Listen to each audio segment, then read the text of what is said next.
ये अज ही सूई है जी, अज ही सूई है। हुण थोड़ी देर पहले सूई है। ये हाले बौली चोण लगे आ, बौली। ते पिंडां थावां वाले लोग यानी कि जेह्ड़े पहलों पिंडां यानी जेह्ड़े बंदे पुराने ओह समझदे आ। लो जी तुहानूं पता कि जिस तरह साडी पिंडां दी साडी यानी कि निज़ाम जिहड़ा वा ਅਸੀਂ ਜਾਨਵਰ ਰੱਖਦੇ ਆ ਤੇ ਇਸੇ ਤਰ੍ਹਾਂ ਅੱਜ ਸਾਡੀ ਆ ਮੱਝ ਵਾ ਸੂਈ ਆ ਹੁਣ ਤੋਂ ਥੋੜੀ ਦੇਰ ਪਹਿਲੇ ਇਹਨੇ ਬੱਚਾ ਦਿੱਤਾ ਵਾ। ਇਹ ਵੀ ਅੱਲਾਹ ਪਾਕ ਦਾ ਲੱਖ ਸ਼ੁਕਰ ਆ ਕਿ ਅੱਲਾਹ ਦੀ ਜ਼ਾਤ ਪਾਕ ਦੁੱਧ ਵੀ ਮੁਕੱਦਰਾਂ ਨਾਲ ਦਿੰਦੀ ਆ ਕਿ ਅੱਲਾਹ ਪਾਕ ਨੇ ਘਰ ਦਾ ਦੁੱਧ ਦਿੱਤਾ, ਅਲਹਮਦੁਲਿਲਾ, ਅੱਲਾਹ ਦਾ ਸ਼ੁਕਰ। ਤੇ ਆ ਪਹਿਲਾਂ ਹੀ ਇਹਨੂੰ ਹੁਣ ਝਗਾ ਰਹੇ ਆ। ਇਹਨੂੰ ਕਹਿੰਦੇ ਆ ਜਿਹੜਾ ਮੈਂ ਹਲੇ ਨੂੰ ਝਗਾਇਆ ਵਾ ਤੇ ਚੋਣੀ ਇਹਨੂੰ ਬੋਲੀ ਕਹਿੰਦੇ ਆ ਸਾਡੀ ਯਾਨੀ ਕਿ ਪੰਜਾਬੀ ਜ਼ਬਾਨ ਦੇ ਵਿੱਚ ਇਹਨੂੰ ਬੋਲੀ ਕਹਿੰਦੇ ਆ। ਜਿਹੜਾ ਪਹਿਲਾ ਦੁੱਧ ਚੋਣਾ ਵਾ ਬੋਲੀ ਆ ਔਰ ਬੜੀ ਤਾਕਤਵਰ ਆ। ਹਕੀਮ ਲੋਕ ਦੱਸਦੇ ਆ ਕਿ ਇਹਦੇ ਵਿੱਚ ਬੜੀ ਹਿਕਮਤ ਆ ਯਾਨੀ ਕਿ। ਤੇ ਇਹ ਬੱਚੇ ਨੂੰ ਮੈਂ ਪਹਿਲੀ ਦਫਾ ਝਗਾ ਰਿਹਾ ਤੁਹਾਡੇ ਸਾਹਮਣੇ। ਇਹ ਦੇਖ ਇਹ ਮੌਸਮ ਤੇ ਠੰਡ ਵੀ ਆ ਔਰ ਇਹ ਤਾਜ਼ੀ ਸੂਈ ਸੀ ਮੱਝ ਤੇ ਇਹਨੂੰ ਅੰਦਰ ਕੀਤਾ ਵਾ। ਹੁਣ ਇਹਦੇ ਉੱਤੇ ਖੇਸ ਵੀ ਇਸ ਲਈ ਪਾਇਆ ਵਾ ਕਿ ਯਾਨੀ ਕਿ ਕਹਿ ਲਓ ਕਿ ਤਾਜ਼ੀ ਸੂਈ ਆ, ਠੰਡ ਠੁੰਡ ਨਾ ਲੱਗੇ। ਇੱਕ ਕੱਟਾ ਦਿੱਤਾ ਜੀ ਇਹਨੇ ਬੱਚਾ।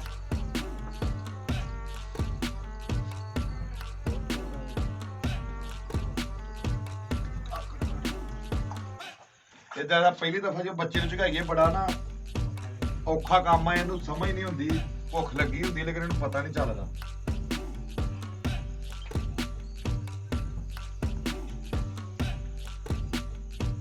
ਮੁੜ ਕੇ ਤੇ ਇਹਨੇ ਆਪ ਛਾਲਾ ਮਾਰ ਮਾਰ ਕੇ ਤੇ ਦੁੱਧ ਪੀਆ ਕਰਨਾ ਵਾ।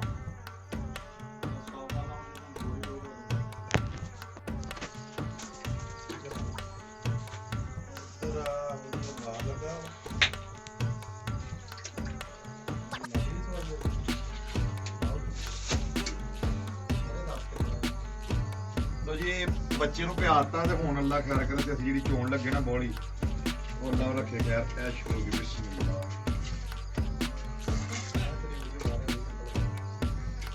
ਔਰ ਇਹ ਬੋਲੀ ਦੇ ਵਿੱਚ ਦੁੱਧ 'ਚ ਫਰਕ ਪਤਾ ਕੀ ਹੈ? ਇਹ ਦੇਖੋ ਤੁਸੀਂ ਦੇਖ ਰਹੇ ਹੋਵੋਗੇ ਇਹ ਬਹੁਤ ਸੰਘਣੀ ਹੁੰਦੀ ਹੈ। ਇਹ ਦੇਖੋ ਇਹ ਬਹੁਤ ਸੰਘਣੀ ਬੋਲੀ ਇਹਨੂੰ ਕਿਹਾ ਜਾਂਦਾ ਵਾ।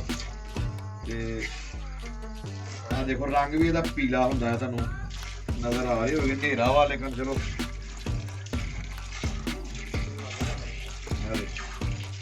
ਇਹ ਬੋਲੀ ਹੈ ਥੋੜੀ ਭਾਰੀ ਬਹੁਤ ਹੁੰਦੀ ਹੈ।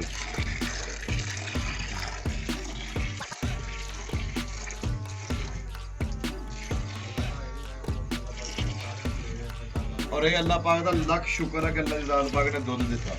ਦੁੱਧ ਤੇ ਪੁੱਤ ਅੱਲਾਹ ਪਾਕ ਦੀਆਂ ਖਾਸ ਨੇਮਤਾਂ ਵਾ ਤੇ ਇਹ ਅੱਲਾਹ ਦੀ ਜ਼ਾਤ ਪਾਕ ਹਰ ਇੱਕ ਨੂੰ ਦੁੱਧ ਤੇ ਪੁੱਤ ਖੁੱਲਾ ਦੇਵੇ ਔਰ ਅੱਲਾਹ ਦੀ ਜ਼ਾਤ ਪਾਕ ਇਹਦੀ ਥੋੜ ਕਿਸੇ ਨੂੰ ਨਾ ਦੇਵੇ। ਸਾਡੀ ਇਹ ਦੁਆ ਹੈ।